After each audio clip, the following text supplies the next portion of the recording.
नमस्कार दोस्तों, एक बार फिर से आप सभी का स्वागत है मेरे YouTube channel travel tales by Swapnil में।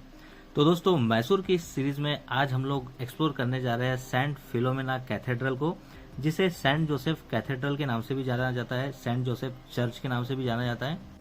तो दोस्तों, जानने में ये आता है कि मैसूर में जो भी जाता है तो Mysore palace, Vrindavan garden places पर जाते हैं, लेकिन इस चर्च पर बहुत कम लोग जाते हैं। लेकिन मैं आपको सजेस्ट करूंगा कि यहाँ पर जाए, ये काफी सुंदर है। तो दोस्तों, ये जो चर्च है वो भारत के सबसे बड़े और एशिया के सबसे ऊंचे चर्चों में इसकी गिनती होती है। तो दोस्तों, ये जो चर्च है ये जर्मनी के प्रसिद्ध कोलोन कैथेड्रल से प्रेरित है, मतलब उसी की तर्ज पर बना हुआ है।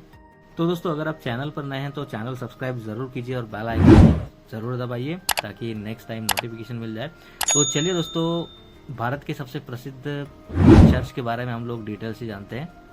तो दोस्तों, ये जो आप देख रहे हैं ये चर्च के अंदर जाने के लिए मेन गेट है और गेट के अंदर से ही आपको अंदर जाना पड़ेगा। और ये जो आप देख रहे हैं ये मेन मार्ग है और लगभग यहाँ से मैसूर पैलेस का डिस्टेंस 3 किलोमीटर है। पार्किंग के लिए आपको टेंशन लेने की जरूरत नहीं। यदि आप अपने व्हीकल से जाते हैं तो अंदर पार्किंग के लिए बहुत बड़ा स्थान है जो कि फ्री ऑफ कॉस्ट अवेलेबल है। और ये जो चर्च के सामने काफी आप ज्यादा भीड़ देख सकते हैं। यहाँ पर एक सिक्योरिटी चेक बॉक्स भी है, वहां पर आपसे कुछ इंक्वायरी की जाएगी। और उसके बाद ये जो आप सामने की ओर देख रहे हैं यहाँ बाइक पार्किंग और कार पार्किंग पीछे के साइड है जो कि फ्री ऑफ कॉस्ट है, आपको कुछ भी पे करने की जरूरत नहीं है। तो दोस्तों, ये जो आप देख रहे हैं यही है भारत का सबसे बड़े चर्चों में इसकी गिनती होती है और एशिया के सबसे ऊंचे चर्चों में इसकी गिनती होती है और काफी ऊंचा और भव्य चर्च है ये। इसका जो आर्किटेक्चर है वो नियो गॉथिक है और काफी सुंदर है देखने में। तो दोस्तों, मैसूर में जो भी जाता है तो बड़े बड़े प्लेसेस जैसे Mysore palace, Vrindavan garden, Chamundeshwari temple cover करने के बाद यहाँ पर जरूर आते हैं लोग।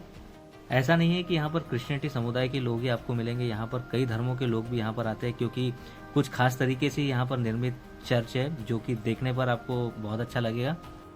तो दोस्तों, चर्च के फ्रंट साइड में आपको कई सारे सुंदर आकर्षक पुतले नजर आएंगे।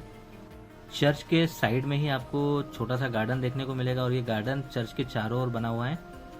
तो दोस्तों, इस चर्च का इतिहास से काफी ज्यादा नाता है, मैं आपको आगे बताता हूँ। ये जो आप देख रहे हैं ये बैगेज एंड फुटवेयर काउंटर है और बैगेज और फुटवेयर आप यहाँ पर रख सकते हैं जो कि फ्री ऑफ कॉस्ट है। यहाँ पर आपको एक थैलीनुमा कवर दिया जाएगा जिसमें आप अपने फुटवेयर रख सकते हैं, जैसा कि यहाँ पर लोग रखते थे, और फ्री ऑफ कॉस्ट है। यदि आप बैगेज कैरी करते हैं तो बैगेज भी आप यहाँ पर रख सकते हैं, ऐसी कोई समस्या नहीं है यहाँ पर। तो दोस्तों, चर्च के सामने काफी बड़ा एरेना है, मतलब यहाँ पर ये कई ज्यादा एकड़ में फैला हुआ है जो कि आप देख सकते हैं। दोस्तों, इस चर्च का निर्माण बिशप रेने फ्योगा की देखरेख में हुआ जो कि 1936 में पूरा हुआ। और रेने फ्योगा यहाँ पर प्रीस्ट थे जो कि 1931 से 1940 के बीच यहाँ पर थे। तो दोस्तों, इसके निर्माण के पीछे इतिहास में कई सारे उल्लेख मिलते हैं। दोस्तों, 1799 में जब मैसूर राज्य की राजधानी श्रीरंगपट्टनम से मैसूर स्थानांतरित हुई तब आने वाले ब्रिटिश अधिकारियों और सैनिकों के लिए महाराजा कृष्णराज वाडेयर III ने 1843 में एक छोटा सा चर्च बनाया था। ये वही चर्च है। और इसके बाद महाराजा कृष्णराज वाडेयर IV ने 28 अक्टूबर 1933 को इस चर्च की नींव रखी थी और उसके बाद इसका निर्माण बिशप रेने फ्योगा की देखरेख में हुआ जो कि 1936 में पूरा हुआ। तो दोस्तों, ये देख सकते हैं आप चर्च का आंतरिक संरचना, वास्तुकला काफी फेमस है और काफी सुंदर है देखने से। कई सारे कांच के ऊपर आप पेंटिंग देख सकते हैं चर्च में। तो दोस्तों, बात करते हैं इस चर्च के डिजाइन की, तो इस चर्च को डेली नामक एक फ्रांसीसी वास्तुकार ने डिजाइन किया था और ऊपर से देखने पर इसकी जो आकार है वो होली क्रॉस जैसा दिखाई देता है। और दोस्तों, चर्च की जो बड़ी बड़ी दो मीनारें हैं वो 175 फीट ऊंची है जो कि 53 मीटर के करीब आती है और मैसूर शहर के दूर दूर से आप इस चर्च को देख सकते हैं। तो दोस्तों, जीसस के जीवन की सारी घटनाओं को यहाँ पर पेंटिंग्स के माध्यम से दर्शाया गया है और यहाँ पर उनकी स्टोरी आप पेंटिंग्स के माध्यम से समझ सकते हैं। तो दोस्तों, ये जो आप देख रहे हैं ये प्रेइंग रूम है और ये काफी विशाल है और लगभग 800 लोग यहाँ पर बैठ सकते हैं, ऐसा अनुमान है। तो दोस्तों, ग्लास के ऊपर भी आप कई सारी पेंटिंग्स देख सकते हैं जो कि रंग बिरंगी बनी हुई है और काफी सुंदर है देखने में। तो दोस्तों, यहाँ की दीवारों पर लगी रंगीन कांच की खिड़कियां ईसा मसीह के जीवन की महत्वपूर्ण घटनाओं जैसे उनके जन्म, उनके लास्ट सपर जैसे अंतिम भोज कहते हैं, और सभी घटनाओं को यहाँ पर आप देख सकते हैं। तो दोस्तों, यहाँ की कुछ मूर्तियों को आपको स्थानीय पारंपरिक पोशाक साड़ी पहनाई गई है जो कि भारतीय संस्कृति और ईसाई धर्म के सुंदर मिलन का प्रतीक है, ये भी आपको यहाँ पर देखने को मिलेगा। तो दोस्तों, बात करते हैं कि मैसूर पैलेस से ये कितनी दूर है। तो दोस्तों मैसूर पैलेस से ये 3 किलोमीटर के डिस्टेंस पर आता है और मैसूर के जो वेस्ट रोड है अशोक रोड पर स्थित है। तो दोस्तों बात करें यहाँ के टाइमिंग की, तो ये मॉर्निंग में 5 बजे खुल जाता है और इसका क्लोजिंग टाइम शाम के 8 बजे का है। इस टाइम जोन के बीच में आप कभी भी यहाँ पर आ सकते हैं। और दोस्तों यहाँ पर एक विशेष बात आपको देखने को मिलेगी कि यहाँ पर प्रवेश निःशुल्क है और यहाँ पर कोई भी आपसे प्रवेश शुल्क नहीं लिया जाता है। तो दोस्तों मैसूर का ये जो चर्च है वो एक धार्मिक आस्था का भी केंद्र है और वास्तुकला के प्रति प्रेम रखने वाले पर्यटकों के लिए भी एक काफी ज्यादा फेमस प्लेस है।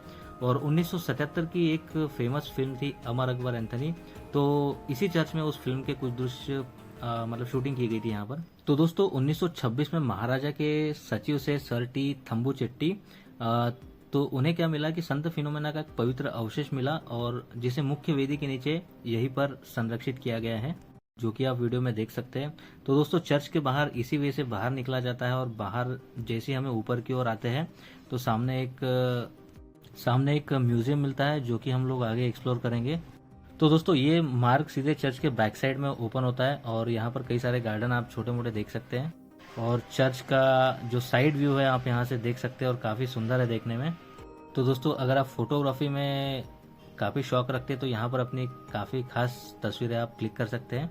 चर्च के चारों ओर कई सारे आप गार्डन देख सकते हैं और पेड़ पौधे देख सकते हैं जो कि यहाँ की चांदनी में और 4 चांद लगा देते हैं। तो दोस्तों अगर आप मैसूर प्लान कर रहे हैं तो ये आपकी लिस्ट में होना जरूरी है, क्योंकि यदि आप इसे मिस करेंगे तो कुछ ना कुछ मिस कर देंगे मैसूर जाके। तो दोस्तों इसी के आगे आप यहाँ पर एक छोटा सा म्यूजियम भी देख सकते हैं और यहाँ पर कैमरा अलाउ नहीं है, लेकिन फिर भी एक छोटी सी क्लिक मैं कर दिया था। यहाँ पर लोग आके मोमबत्ती जलाते हैं और जो भी प्रे करते हैं गॉड से, ऐसा माना जाता है कि वो पूरी होती है। तो दोस्तों यहाँ पर ईसा मसीह के कई सारे जीवन की घटनाओं को मूर्तियों के माध्यम से समझाया गया है। म्यूजियम भी आप जरूर जाइए, आपको काफ़ी अच्छे आनंद की अनुभूति मिलेगी। तो दोस्तों जैसे ही मैं यहाँ से बाहर निकला तो चारों ओर कंक्रीट का पूरा रोड तैयार था और यहाँ पर कई सारे शायद यहाँ पे स्कूल वगैरह भी बने हुए हैं इसके अंदर। तो दोस्तों इस चर्च का नाम सेंट फिलोमिना चर्च है और इसकी एक छोटी सी कहानी है। तो दोस्तों सेंट फिलोमिना जो है वो ग्रीक की राजकुमारी थी जो कि 4वीं शताब्दी में उस काल में थी और वो एक शहीद थी और उन्हीं के कुछ अवशेषों को महाराजा के तत्कालीन सचिव सर टी थम्बुचेट्टी ने यूरोप की यात्रा के दौरान कुछ अवशेषों को मैसूर लाने का प्रबंध किया था और उन्हीं अवशेषों को आज भी यहाँ पर भूमिगत तहखाने में अवशेष को संरक्षित किया गया है, जहाँ पर आप दर्शन के लिए गए थे अभी। तो दोस्तों सेंट कैथेड्रल चर्च का ये वीडियो आपको कैसा लगा कमेंट बॉक्स में ज़रूर बताइएगा और ऐसे ही कई वीडियोस देखने के लिए चैनल को सब्सक्राइब कीजिए और बेल आइकन ज़रूर दबाइए। तो दोस्तों मैसूर से रिलेटेड कई सारे वीडियोस में भी मैंने बनाए हुए हैं, तो आपको लिंक डिस्क्रिप्शन बॉक्स में मिल जाएगी, ज़रूर जाके देखते हैं और ऐसे ही बने रहिए, चैनल को सपोर्ट कीजिए। तो मिलते हैं दोस्तों नेक्स्ट वीडियो में।